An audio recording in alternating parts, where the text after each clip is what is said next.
சொல்கிறா தம்பி. 500 ரூபாவா? இப்போ என்கிட்ட இல்லையடா, யார்கிட்ட கேட்டு அனுப்புகிறேன். 500 ரூபாயா? நம்ம கிட்ட கேட்டுற போகிறான். இதை உள்ள ஒழிச்சிக்க வேண்டியதான்.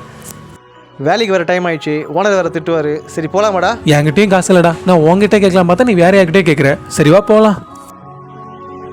ஆமாம்மாம்மா, இந்த மந்த் செம்ம ப்ராஃபிட். அதான் நம்மக்கிட்ட வேலை செய்கிற பசங்களுக்கு ஏதாச்சும் அமௌண்ட் கொடுக்கலாம் பிளான் பண்ணிக்கிட்டு இருக்கேன். அதுலேயும் ஒரு ட்விஸ்ட் இருக்குது, நான் முடிச்சுட்டு கூப்பிட்றேன்.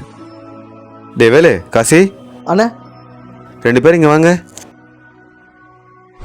எப்படி சொல்கிறதுனே தெரிலடா, கம்பெனி ரொம்ப லாஸில் போய்கிட்டு இருக்கு. ஒரு 3 மாதத்துக்கு மட்டும் என்னால் சம்பளம் தர முடியாது, கொஞ்சம் அட்ஜஸ்ட் பண்ணிக்கிறீங்களா?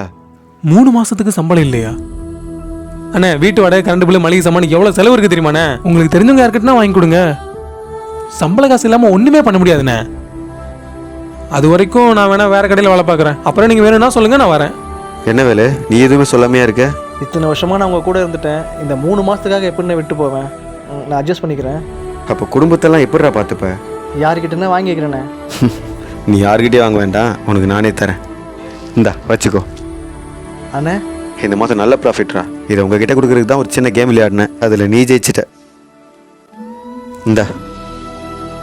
என்னடா பார்க்குற, நீ சுயநலமாக உன்னை பற்றி மட்டும் யோசிச்சுன்னு வையேன். இந்த மாதிரி தான் நான் கொடுக்கறது இல்லை, உனக்கு கிடைக்கணுங்கிறது கூட கிடைக்காது.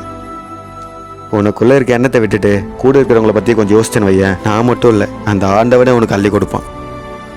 எல்லாத்தையும் நான் மறந்துட்டேன், நீ போய் வேலையை பார்.